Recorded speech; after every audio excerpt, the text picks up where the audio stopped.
తీర్థయాత్ర కార్యక్రమానికి స్వాగతం. దైవం కోసం ఎందుకు అన్వేషణ? దైవం కోసం ఎక్కడెక్కడో వెతకి ఎక్కడెక్కడో తిరిగి వృధా ప్రయాస పడనేలా? దైవం సర్వాంతర్యామి, నిజమే.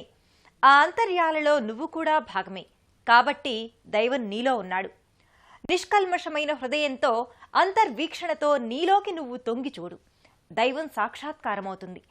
నిన్ను నువ్వు తెలుసుకోవడమే అసలైన దైవ దర్శనమంటూ దైవ పరమార్థాన్ని, మానవీయ విలువల్ని ఆవిష్కరించిన కారణ జన్ముడు, దత్తాంశ సంభూతుడు షిరిడీ సాయిబాబా. ఆ షిరిడీ సాయినాథుడు ప్రతిష్ఠితమైన ఎన్నో మందిరాల్ని ఈ కార్యక్రమంలో ప్రతి గురువారం తిలకిస్తున్నాం.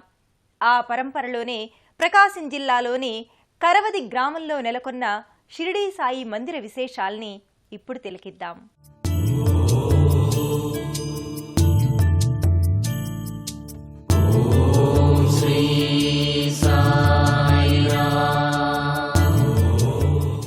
ఆధ్యాత్మికతను మానవ ధార్మికతతో జోడించిన అవధూత షిరిడీ సాయినాథుడు. సామాన్యునిగా జీవించి అసామాన్యమైన ప్రభావాన్ని భక్తులపై చూపిన దయాసింధువు సాయిబాబా.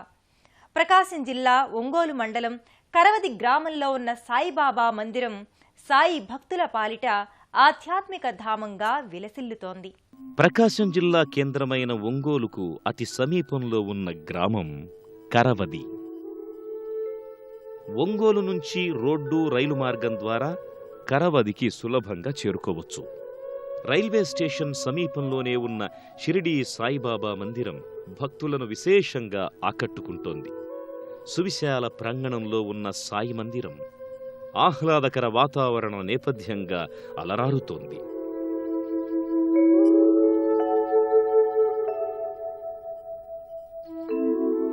గులాబీ వర్ణ శోభితంగా మందిర ప్రాంగణం అల్లంత దూరం నుంచే కనువిందు చేస్తుంది. మందిర స్వాగత ద్వారంపై సాయినాథుడి ప్రతిమ గోచరమవుతుంది. ముఖమంటపంపై సాయి విగ్రహం ప్రసన్నమయంగా విలసిల్లుతుంది.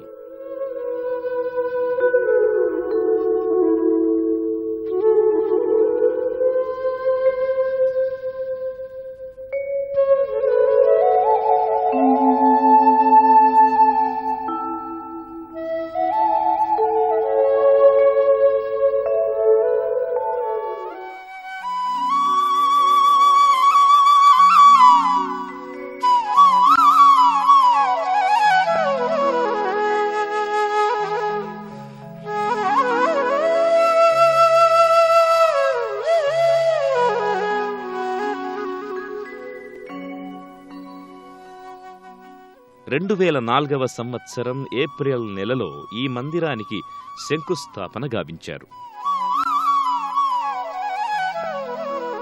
బంగారు బొట్లు అనే సాయి భక్తుడు ఈ మందిరానికి కావలసిన స్థలాన్ని ఉచితంగా సమర్పించాడు.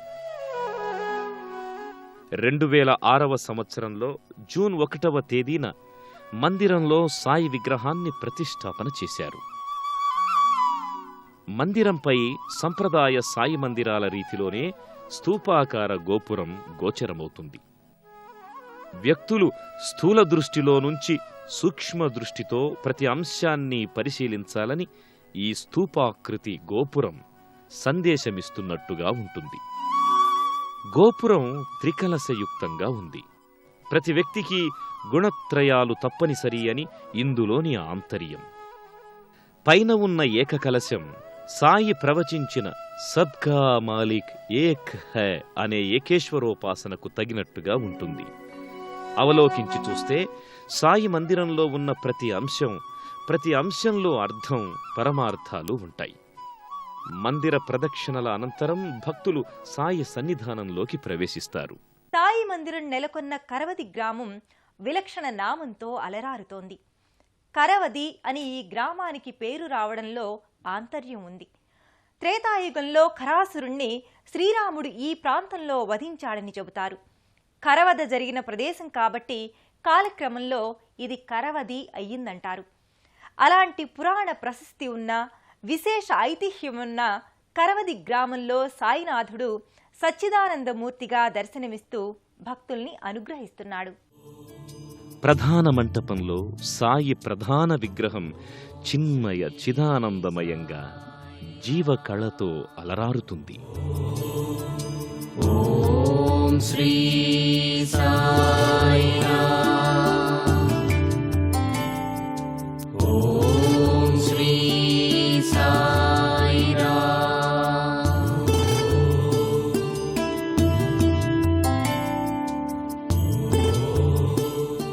సర్వాలంకృతంగా సమస్త సౌందర్యం పోతపోసిన చందంగా సాయి విగ్రహం సమ్మోహనకరంగా భాసిల్లుతుంది.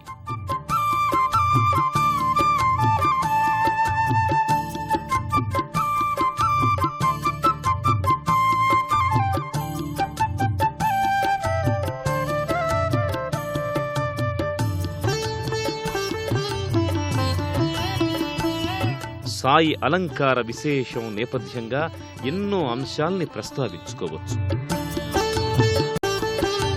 సాయి తన జీవితంలో ఏనాడు అలంకారాలకు, ఆడంబరాలకు ప్రాధాన్యతనివ్వలేదు. నిరాడంబర జీవితాన్ని ఆయన తన జీవన పర్యంతం గడిపారు.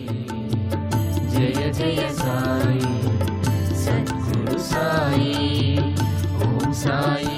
బాహ్య సౌందర్యం కన్నా ఆత్మ సౌందర్యమే మిన్నా అని సాయి సదా చాటి చెప్పారు. అలాంటి సాయిని భక్తులు తమ ఆత్మానందం కోసం సర్వాలంకృతంగా కనువిందుగా తీర్చిదిద్దుకుంటున్నారు.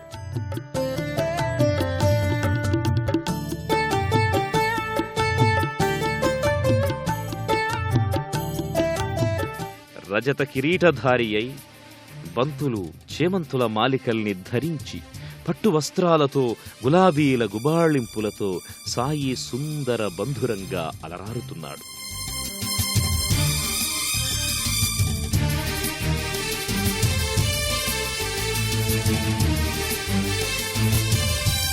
సాయి పదమందారాల చెంత ఎర్రమందారాలు చేరి అవి తమ జన్మను చరితార్థం చేసుకుంటున్నాయా అనే భావన ప్రస్ఫుటమవుతుంది.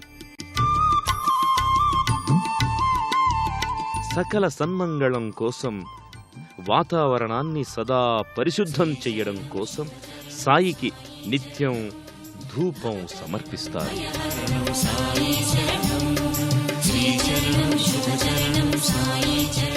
ఈ ధూపం నేపథ్యంగా సాయిని దర్శించడం ఓ కమనీయ అనుభవం. శరణమయ్యా శరణమయ్యా సాయి, నీ చరణాలే శరణంటి మోయి. సాయి ప్రధాన విగ్రహం ముంగిట సాయి మరో చిన్న విగ్రహం ఉంది. ఈ సూక్ష్మ విగ్రహానికి ప్రతినిత్యం విశేషించి ప్రతి గురువారం వివిధ ద్రవ్యాలతో అభిషేకాన్ని నిర్వహిస్తారు. శుద్ధోదకం, గోక్షీరం, విభూతి, తేనె, చక్కెర, ఫలోదకం, హరిద్రోరకాలతో అభిషేక వేడుకను నయన మనోహరంగా జరుపుతారు.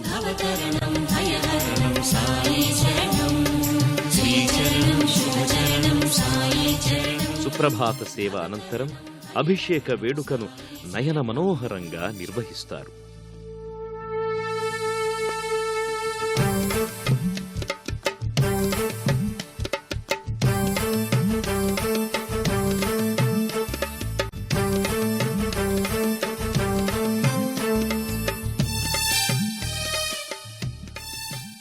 ఓ సాయి, నీ రూపం పవిత్రం, నీ పాదాలు పవిత్రం, నీ మూర్తిమత్వం పవిత్రం, కర్మబంధాల్ని తప్పించే నీ దర్శనం పరమ పవిత్రం.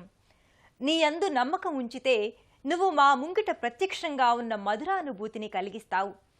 అలాంటి దయామయుడైన సాయి దర్శనానికి ప్రతినిత్యం కరవది సాయి మందిరానికి భక్తులు నిరంతరం తరలి వస్తారు. కరవది సాయిబాబా బాబాకు సమర్పిస్తారు. ఈ హారతుల సమయ మధ్యకాలంలో పలు విధాలలో అర్చనలు, ఆరాధనలు, భజనలు, సత్సంగాలు కొనసాగుతాయి. ప్రతినిత్యం బాబా దర్శనానికి భక్తులు మందిర ప్రాంగణానికి తరలివస్తారు. అందరి లక్ష్యం ఒక్కటే, అదే సాయి దర్శనం. అందరి భావన ఒక్కటే, అదే సాయి అనుగ్రహ విశేషాన్ని అందుకోవడం. అందరి ఆకాంక్ష ఒక్కటే, సాయి తమకు సదా చేదోడు వాదోడుగా ఉండడం. సాయి చిత్రపటాన్ని పూల పల్లకీలో ఉంచి మందిర ప్రాంగణంలో ఊరేగిస్తారు.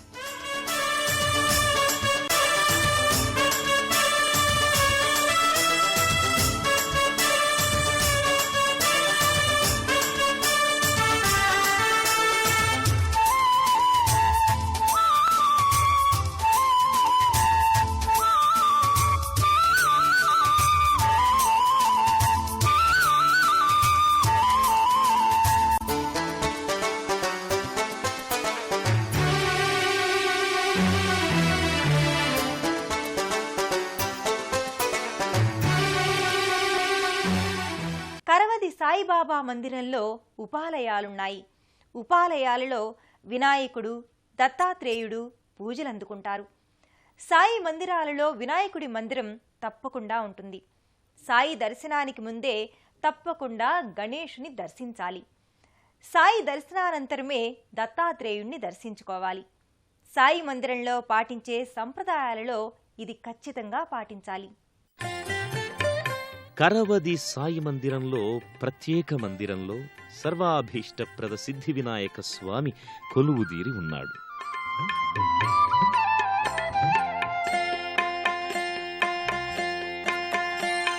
శ్రీ గణనాథ జయ గణనాథ సిద్ధి వినాయక బుద్ధి ప్రదాయక. శ్రీ గణనాథ జయ గణనాథ సిద్ధి వినాయక బుద్ధి ప్రదాయక. శ్రీ గణనాథ జయ గణనాథ. మరోవైపు దత్తాత్రేయ స్వామి మందిరముంది. అత్రి అనసూయలకు కారణజన్ముడిగా ఆవిష్కారమైన దత్తాత్రేయుడి ఆరాధనం వల్ల కలియుగంలో భక్తులకు చిత్తశాంతి లభిస్తుంది, కుటుంబ సౌఖ్యం సిద్ధిస్తుంది. గోమాతలో సమస్త దేవతలు కొలువుదీరి ఉంటారని ప్రతీతి. ఒక్క గోవుని పూజిస్తే చాలు ముక్కోటి దేవతల్ని పూజించినట్టే. అలాంటి గోమాతను భక్తులు ఈ మందిర ప్రాంగణంలో ప్రత్యేకంగా పూజించుకుంటారు.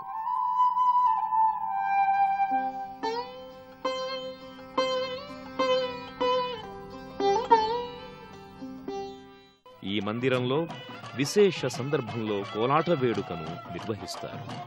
జానపద కళారూపమైన కోలాటానికి ఒంగోలు జిల్లా పెట్టింది పేరు. సాయినామ సంకీర్తనలతో పాఠశాల విద్యార్థులు లయబద్ధంగా సంప్రదాయ రీతిలో ప్రదర్శించే కోలాట విన్యాసం వీణుల విందుగా చూడముచ్చటగా కొలువుదీరుతుంది. జానపద కళారూపాలను సాయి అమితంగా ఇష్టపడేవారు. షిరిడీలో సాయి జీవించి ఉన్నంతకాలం జానపద కళాకారుల్ని సమాదరించేవారు.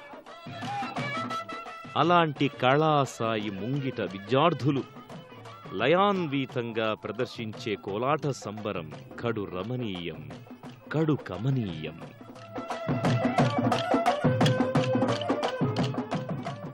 సమర్థ సద్గురువు సాయికి మనం సాష్టాంగ నమస్కారం చేసి భక్తి శ్రద్ధలతో ఆశ్రయించాలి. మన మనసుల్ని అటూనిటూ సంచారం చేయకుండా జాగ్రత్త పడాలి. సాయి తప్ప మన మనసుల్లో వేరే భావాలకు చోటివ్వకూడదని సంకల్పించుకోవాలి. మన సంకల్పాలు సాకారం కావాలని ఆశిస్తూ మరో క్షేత్ర సందర్శనంతో తీర్థయాత్ర కార్యక్రమంలో కలుసుకుందాం. అంతవరకు సెలవు. నమస్కారం.